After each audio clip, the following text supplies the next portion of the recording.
further ado, I present Sam McGowan. Alma, thank you very much. I appreciate the introduction. Really happy to be with everybody this evening to tell you a little bit about the Office of Customer Advocacy and kind of our premier program, which is our adaptive reuse program. My name is Sam McAllen. I've been with the city. Oh, make sure my screen's moving with us here. um, Give me just a moment. Didn't want to move forward. There we go. I've been with the city for about 3 years, running the Office of Customer Advocacy, and really was drawn to the city of Phoenix by the adaptive reuse program. I used to work in another municipality, and we kept hearing that we needed to start a program. We hired somebody to give us some input, and they told us you need to do what Phoenix is doing. Phoenix is like the premier program nationwide. And so when I had the opportunity to join the city of Phoenix, I jumped on it and get the pleasure of leading the adaptive reuse program and the team here at the Office of Customer Advocacy.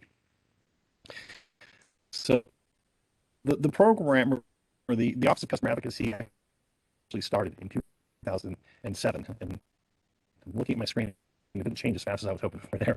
Um, Let me see if I can do what I can do to make that happen.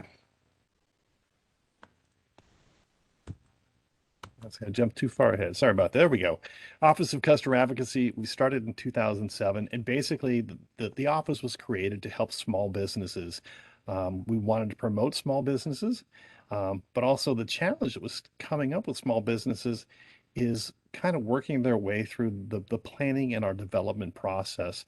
It's not super easy. I'll be very honest with you. There's a lot of technical rules you have to follow, and there's some state mandates, that are requirements in their city requirements. And so what we do is we walk people through the process to make sure they fully understand what they need to do to locate and start a successful business here in Phoenix.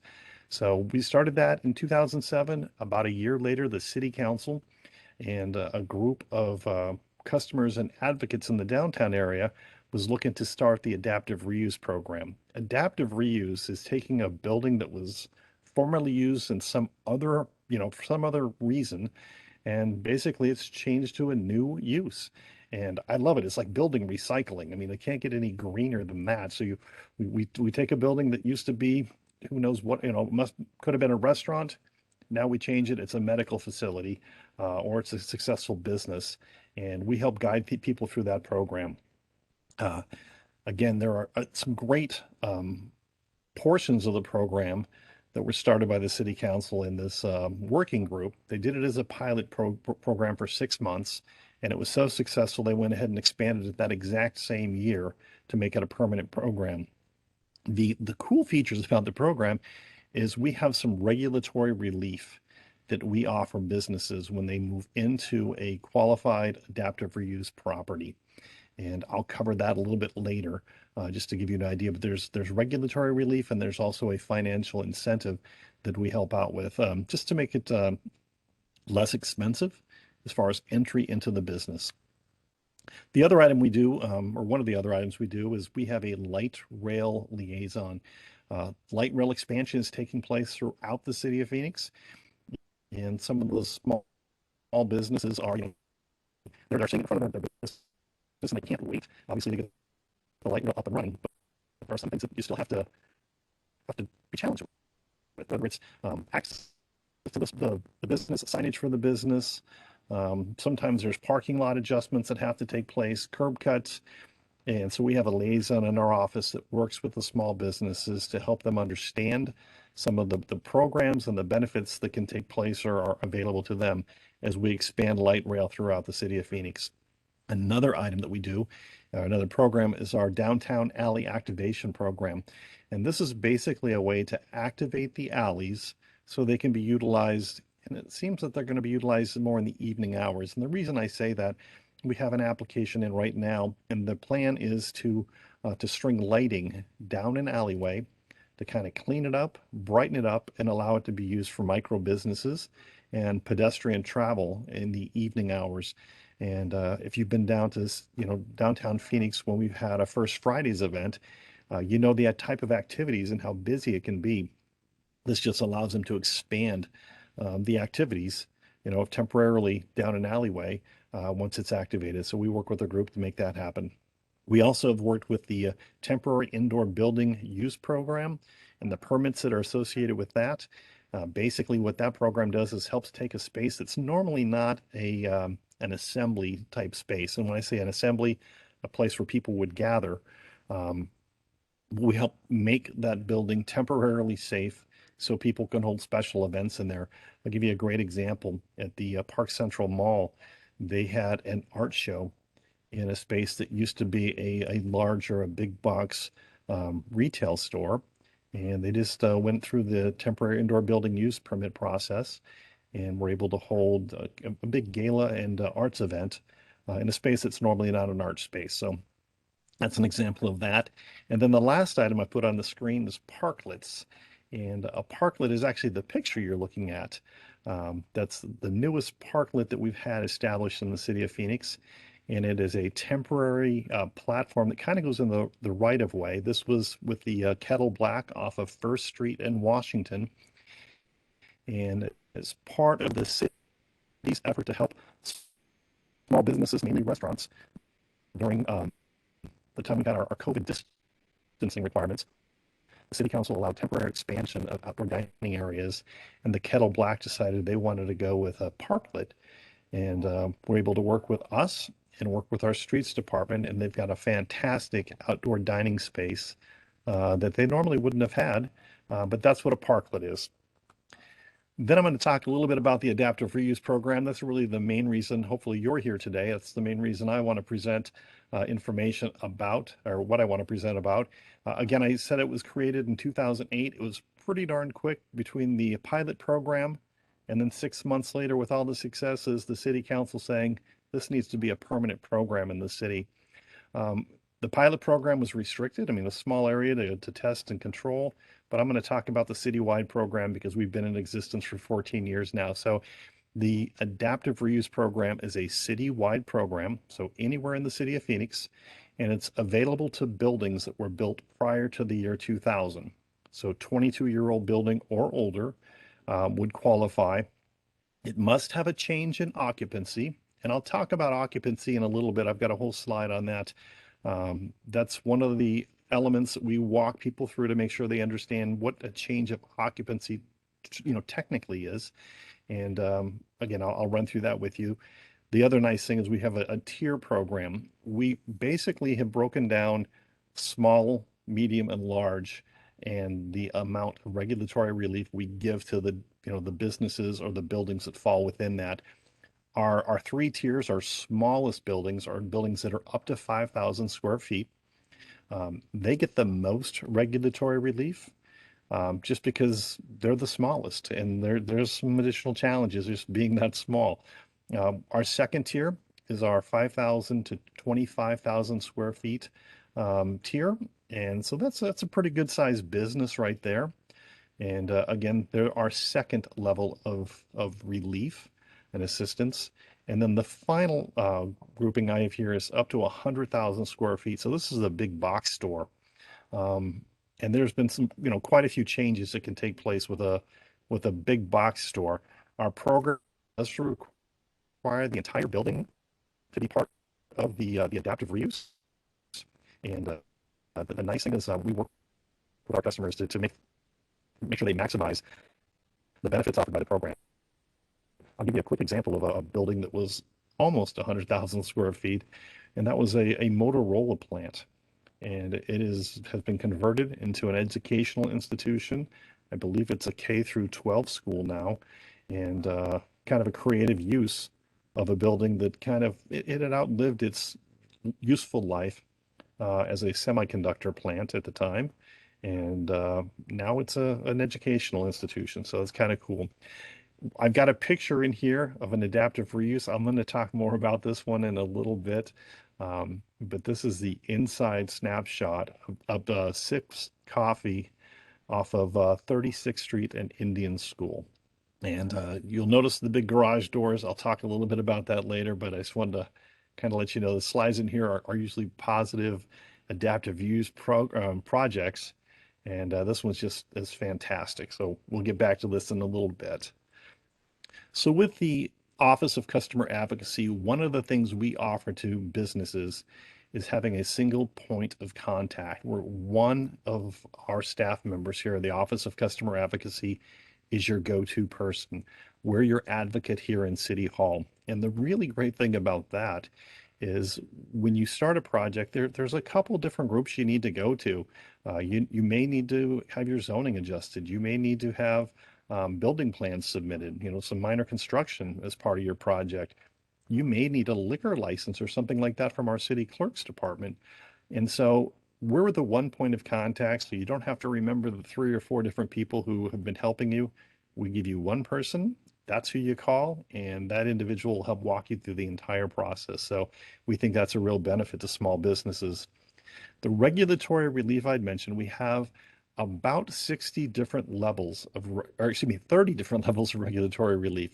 When I say that, we've got a bunch of different departments that have identified ways that they can help projects that are going through adaptive reuse. An adaptive reuse project is a priority of our city.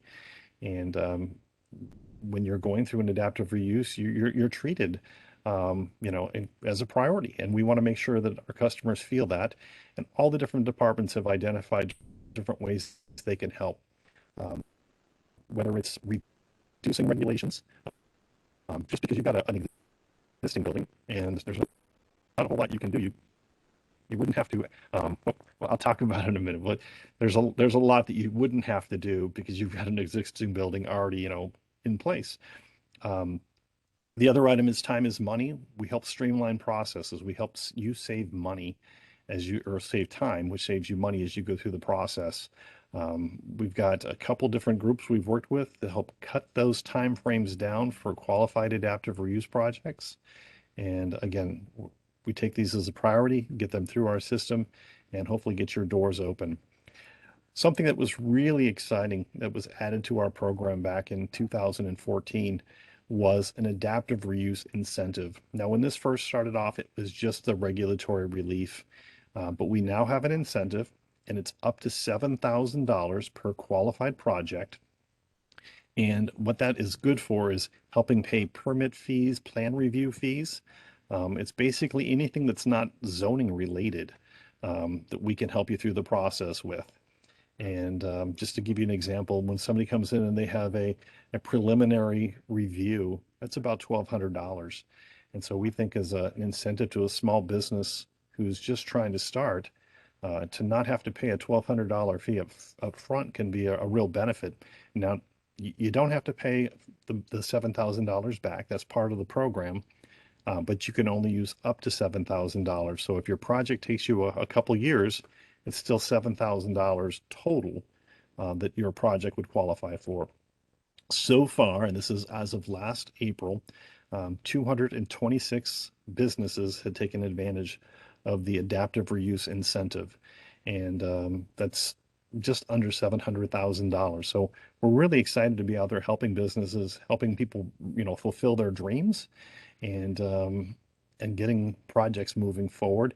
Again, I've got a great team that helps out with that. The pictures that are in front of you right now, the top one is the Cobra Arcade. This used to be the Phoenix Chamber of Commerce. So it went from an office or an office building to now it's a I won't say a nightclub and a bar that's got some great old arcade games in there. So if you know anybody who likes pinball or old arcade games, kind of the classics. This is a great place to go in downtown Phoenix. The next photo, which is just below it, is a surgery center. This is located just off of Central Avenue. This used to be an Alpha Graphics, and there was less demand for printing and their printing services. And we had a group come to us. They needed to, create an outpatient surgical center and quite an adaptive reuse project. So that's one we want to highlight for you there as well. So let me tell you something about the assistance and the regulatory relief. One of the projects that we have, or one of the programs we have, is helping small business owners out with some of the initial, I guess, training and support you need to be a successful business. Our Community and Economic Development Department and our Neighborhood Services Department Both have programs that can help small businesses with consultants and some financing assistance.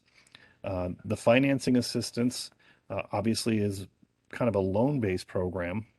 The consulting, which is free if you qualify, um, they'll bring in professionals who are professional accountants.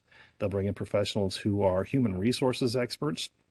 And the great thing about that is if that's not your business, you still need these elements to be a successful business. And we want you to be successful. So the support is there for you. We also have worked out a time is money issue with our historic preservation.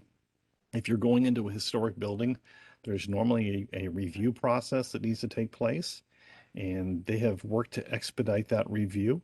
Now they're looking to save historic buildings, right? So we're not looking to demolish these. But if there's just minor work being done that's not taking down anything that's historically significant, there's support in this area to speed you through the process. Our neighborhood services department also helps out with the projects that are qualified adaptive reuse who may have be experiencing, a blight violation. It could be somebody dumped trash on your property. It could be that there was some graffiti, but they work with us and our adaptive reuse partners um, to get you through the process. But it's does slow the process down a little bit to help you take care of things in a timely fashion. Another great thing as far as time is money is our zoning administrator and our zoning team help speed you through the zoning process. So if your project requires a change in the zoning, we do have public posting. There's a whole public system you need to go through to make sure that your change is legal and that those who could be impacted or live in the neighborhood are aware and have a chance to have a voice. That's about a 30-day process. So we don't waive those requirements. But what the zoning administrator has done is save space on every one of the zoning hearing agendas. We have one space reserved. So if a qualified adaptive reuse project needs to have a zoning hearing, there is space available. The benefit there, it can save you about 4 weeks right now. So if your business can open 4 weeks before you initially planned, or before you would be allowed to if you had to wait on the normal calendar. That's 4 extra weeks of your cash register ringing, you serving your customers.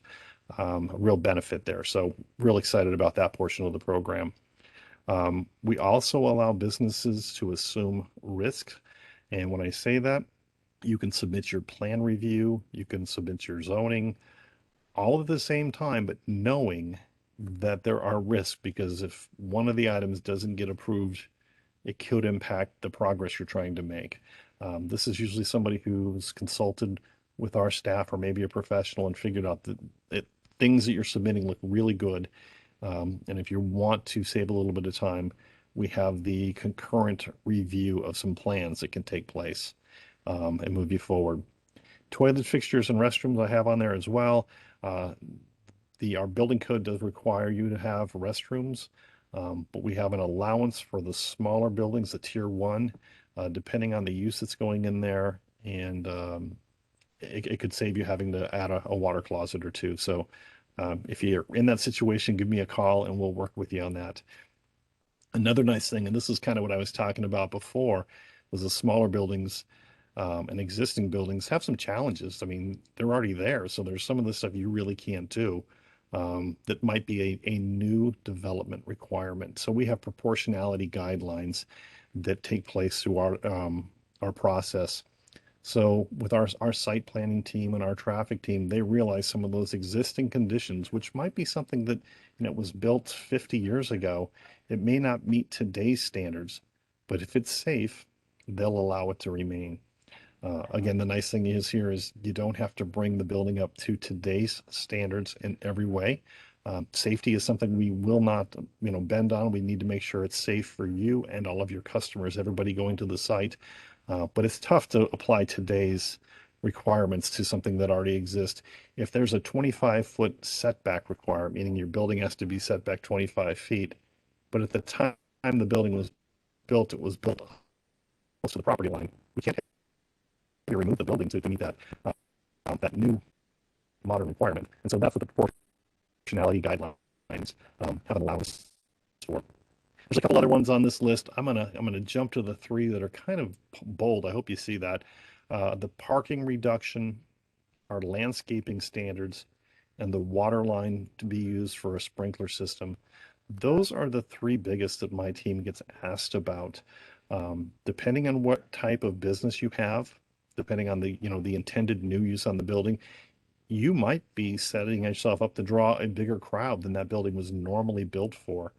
And so the city has recognized that. We've got some parking reduction elements that have been incorporated into our zoning ordinance specifically for adaptive reuse properties. So that can be very helpful to a business is moving into a site that is planning on drawing a larger number of attendees to the site than the original or use that was there prior. Landscaping standards, again, that's kind of like the setbacks.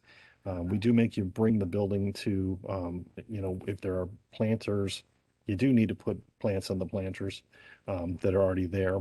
But we realize that some of those setbacks that you couldn't have before, we can't require you to do a whole lot with those.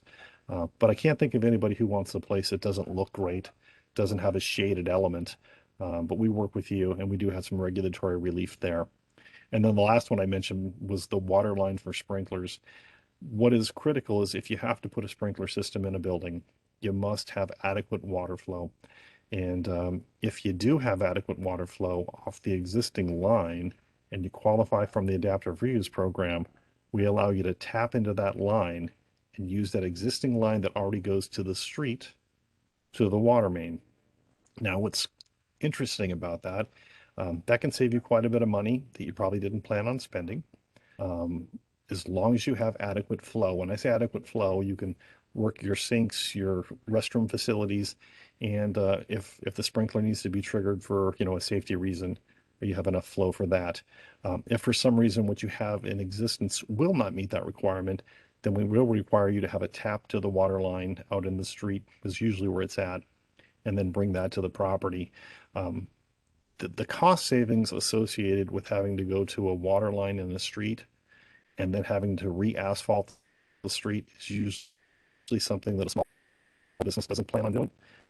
And so we try to help you out, but again, safety has to be the focus. But we do have some regulatory relief. So if you qualify, we're going to help point that out to you.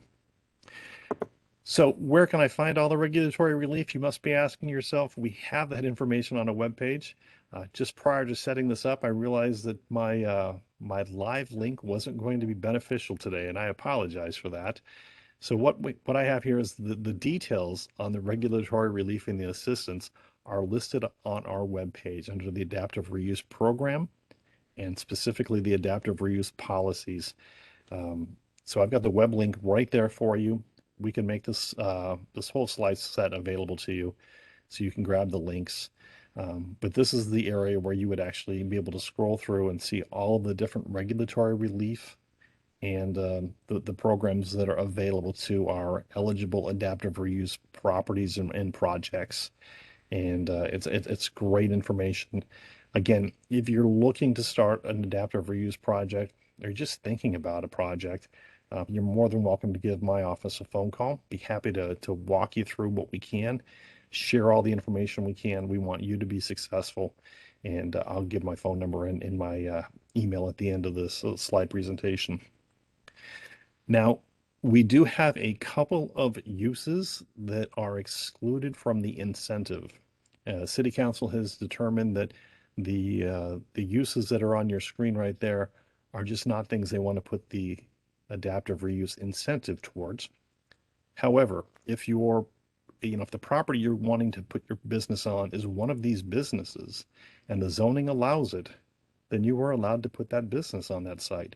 I just wanted to make sure I let you know if this is something you're thinking about, going as far as an adaptive reuse to a new location, and it's one of these businesses or these types, it's just the incentive wouldn't apply to you at that time. So the $7,000 of assistance from the city wouldn't be available. But again, if you're looking to locate your business, please give my office a call. We'll be happy to walk you through the process and let you know all the things you're eligible for and all the ways we can assist you. So one of the biggest questions we get is what is a change of occupancy?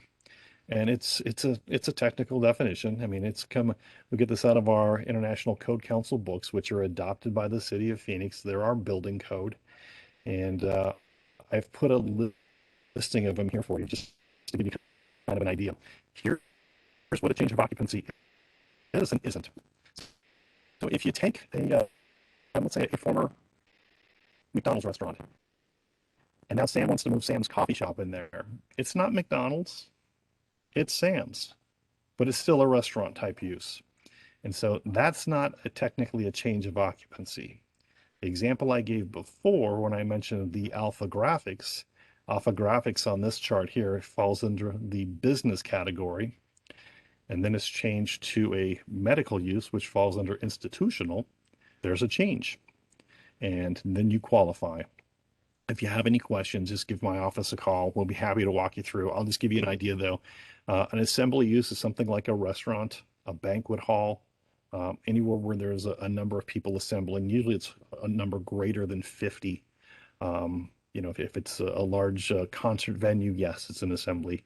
A business is just kind of a business. I mean, we're talking a barbershop, a, um, a bank, anything that's just a small business place.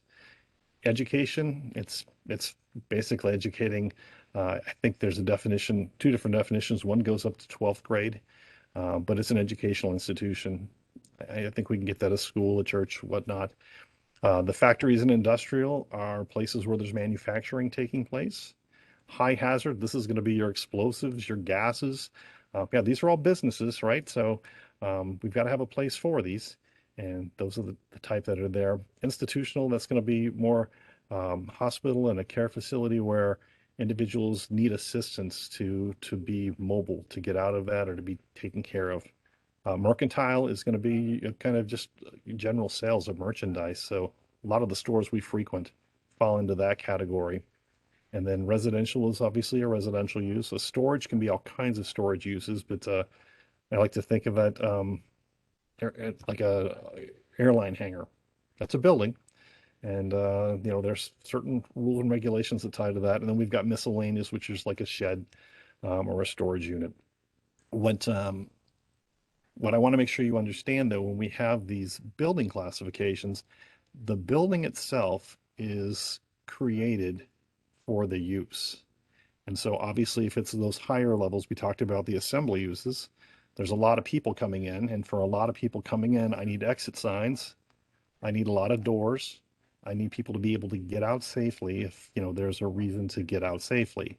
And so that's how those buildings are designed.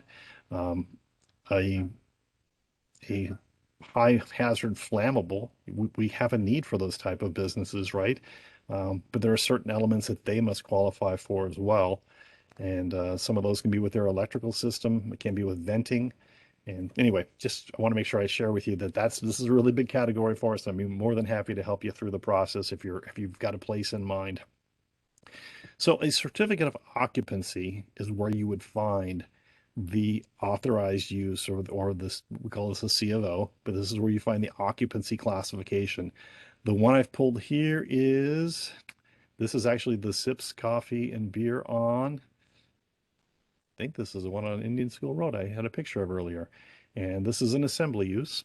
You can see it by that first area with the light green arrow. And then down below in the dark green arrow, there's a little bit of extra information on there. And that's basically the occupancy numbers for the area or the different areas of the facility.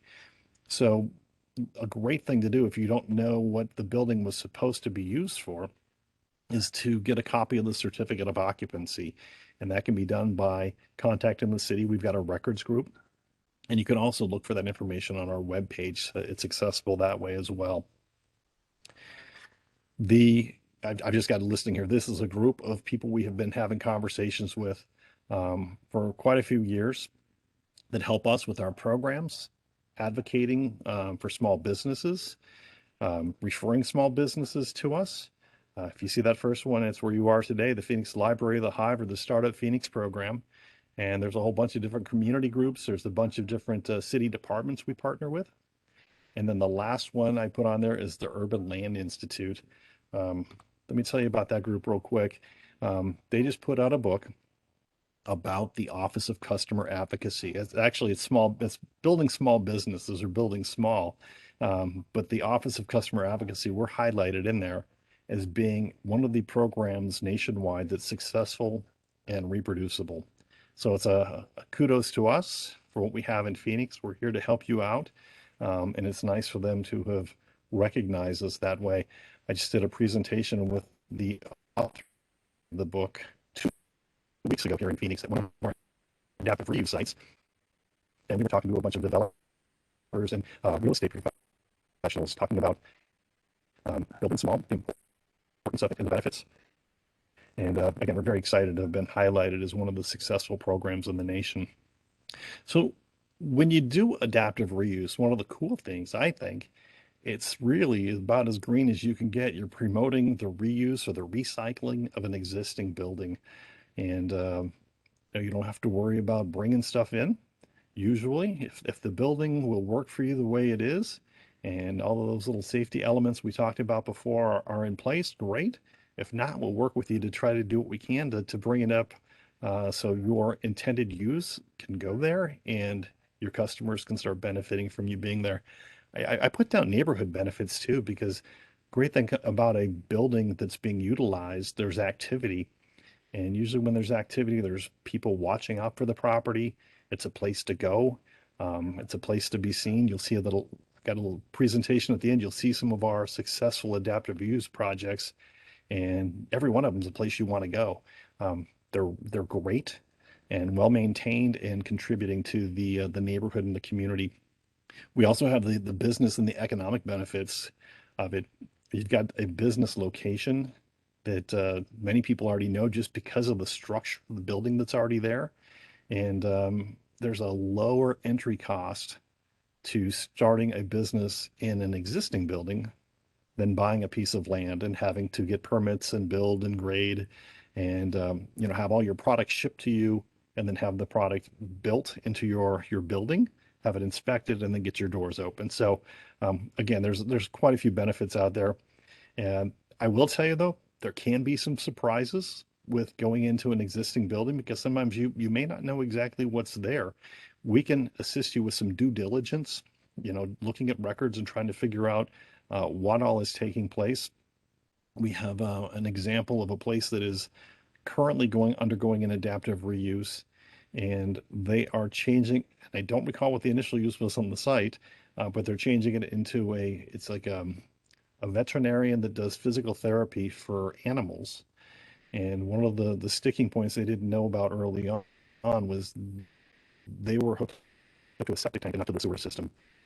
So that was kind of a surprise for them. Some changes they had to make. And again, they're still going forward with it, but I just want to share with you that you buy an older building, there can be older infrastructure.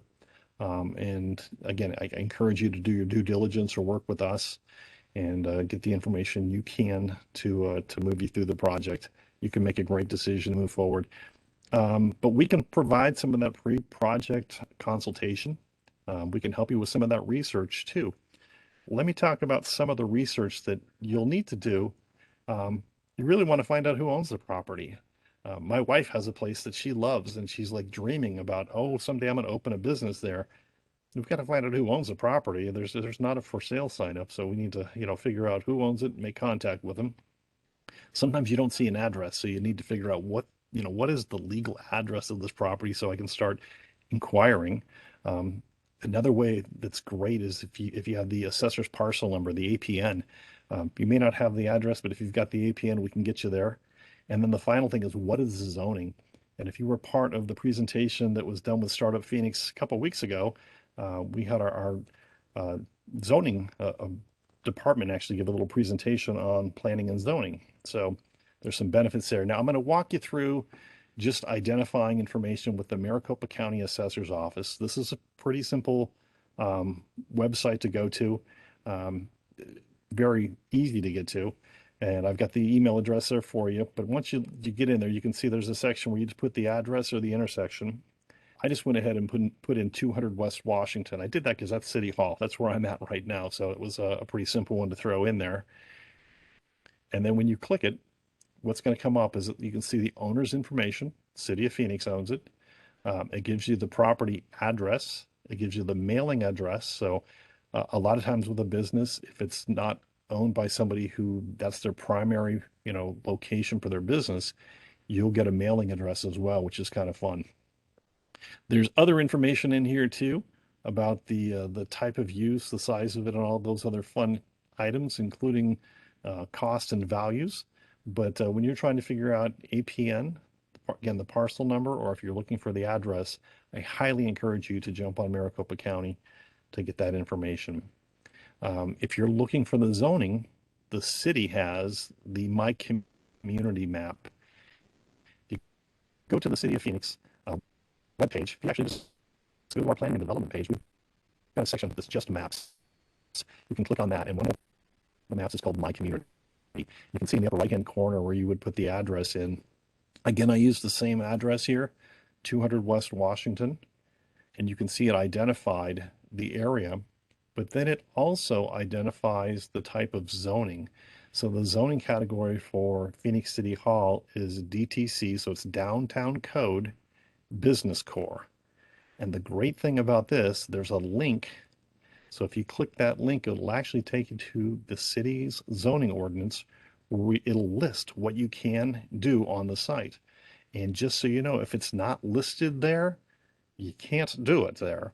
But the nice thing is some of these different zonings will allow you to do something of the zoning that was a little bit less than it. So like a commercial one use is allowed on a commercial two, plus the items on a commercial two list. And then if you get a commercial three, it usually allows what's on a commercial one and a commercial two, and then whatever's listed under commercial three. That's usually how it goes. I haven't seen it different than that, but this is a great way to get initial information. So you drive by a place and you're like, oh, that's where I want to start my dream business. This is so you can get that initial information. Who owns the property? What's the address for the property? And what's the current zoning? So those are all great bits of information for you to get. Here's a quick flow chart just to give you an idea what it takes to get from your initial dream to a certificate of occupancy. Remember, I had that certificate of occupancy up there. That basically is your permit saying the building has been designed and safely met all of the construction, requirements and site plan requirements to be opened and utilized in that fashion. So the first thing I want anybody to do, once you get the general information, we want to check zoning. Then we go and see if there's a site plan. And once you get the zoning and site plan in place, then you can start any construction that you might need. Construction can be as simple as a TI that you're doing inside. If you're doing anything at all, you may not be required to, depending on the type of use. A lot of our business uses and our mercantile uses, somebody can go from a B to an M use pretty quick without a whole lot of work. And so again, give us a phone call. I'll be happy to walk you through, but I just want to let you have an idea of the process necessary to achieve your dream to a CMO. Now, I'm going to highlight a couple of adaptive reuse projects that we're very proud of, and you might see them. They're great places. The first one I'm going to highlight is Taco Guild. This used to be a church, and the cool thing about this is they kept the architecture outside and inside. So when you walk in, you have wonderful food, but it's got some amazing stained glass, and it's just got some real great historic bones to it. And it's just a real exciting place to go to. So Taco Guild is a great example of one of these successful adaptive reuse projects. This next one is the Core CrossFit. This is in the Garfield neighborhood. This used to be a church. It is now a fitness center. One of the modifications they did have to do is they had to reinforce the wooden floors to allow the weightlifting and aerobics to take place. And it's a great building in the middle of the neighborhood. And just a couple weeks ago, they did a charity fundraiser. I can't think of the organization they benefited from, but they had a run around the neighborhood, and just a great place of activity. So as opposed to having a vacant structure, there's life here and contributing life at the site. This next is called the Newton. This is up off of 3rd Avenue and Camelback. The picture on your left is when it used to be Beefeaters, or this is actually after Beefeaters had left. So we had a vacant, unused building that really wasn't contributing. to the community at that time. It is now a multi-use building with a couple different stores in there. There's a restaurant in there. There's a garden center, and just the change is amazing. And now it's filled with life and activity. Here's some pictures of what it's like inside. And again, we're very proud of the products that have been produced. And when I was there, this is one of the places we did a presentation with the Urban Land Institute. And there was a lot of activity. It was just a lot of fun. Beautiful building. The next is the Cobra Arcade. I talked to you about this a little bit before, but you can see the upper hand picture there is when it was going from the business site to the activated kind of bar and lounge area. So this is one of the coolest projects. This is one we got the pictures of. The Sips coffee bar used to be a Jiffy Lube. And this is where I get excited because of people's creativity. I could have never imagined a Jiffy Lube with this use, and I'm so glad somebody did. Here's a picture of what it looks like inside, and you can see the big bay windows. These are the same bay windows you would have driven through if you were having your oil changed. The bottom picture, I don't know if you can see in the middle of it, there's kind of a little tiki hut sticking up. And that's actually the oil changing bay. Somebody used to go down in there, get underneath your car would drive over, and they would change your oil for you. Well, these creative individuals took that space downstairs where the mechanics would change your oil and have now made it a tiki bar. I've got a picture of that for you in a minute. But again, the creativity um, is just amazing. And you've got a contributing positive business in a neighborhood now where for a while we had a closed building. This is the back area of it. If you can see the drive-throughs, you can drive through and pick up coffee or anything else on the menu, but also the area that you used to sit in your car waiting, to be the next one serviced, is now a covered area with dining tables. So just what they did was amazing. Here's the under bay area as they converted it from an oil changing location to the Tiki Lounge. So the last one I'm putting up here before I take any questions is just this is a former firehouse site here in the city of Phoenix. This is just immediately south of Hance Park. You can see the Burton Bar Library to the right, and this is no longer being used as a firehouse. So this is going to be one of the next adaptive reuse projects in the city of Phoenix because it will not be a firehouse again. And our community and economic development group was taking bids and suggestions to see what this will turn into. We do have a firehouse or a former firehouse on Washington near 44th Street, and it is turned into a brewery and very creative. Just the work they've done is amazing. And what I'd like to do is just share with you. So when you drive around, you see one of these buildings, whether it's one that, means a lot to you, just it's a spot in the neighborhood that, you can't see that building going away, but you want to see it used somehow, a different way. Give us a call. We'll let you know what kind of change, would qualify for our program, both the incentives and the regulatory relief. And if you qualify, we'll have one of our staff be your primary contact as you move through the adaptive use reuse project and process. I'm going to go ahead and turn to Alma right now and see if there's any questions for me. I'll be more than happy to help out. All right, thank you so much for that wonderful presentation. I have been putting some links in the chat as well as Sam's email. Um, and you're welcome to add any questions that you have at the moment. I'll just give folks a chance to type in any questions they might have right now. I will also, while people add in their questions, put in the chat a link to the library's calendar of events in case you would like to take a look for any other Startup Phoenix programs that we have coming up and sign up and register. And tomorrow you'll receive a survey link just to get some feedback from you all how you enjoyed the program. I so far don't see any questions.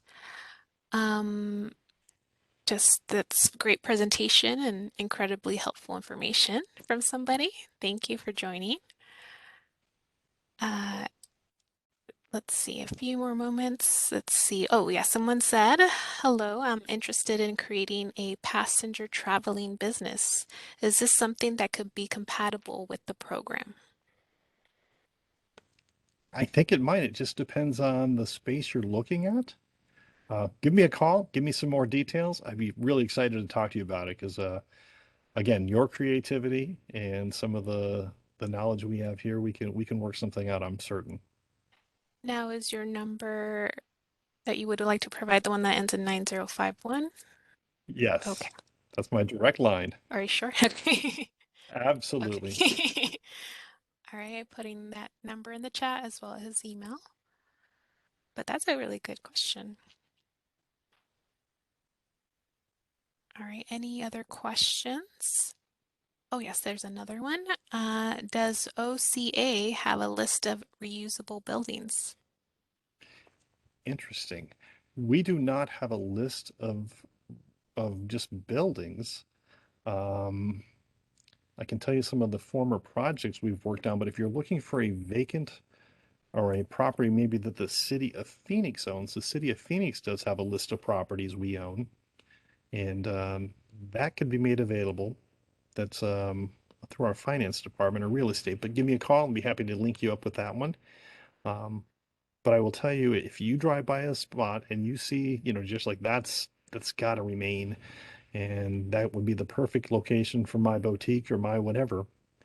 Give me a call. Again, we'll partner with one of our team members here and do some research and see what we can come up with.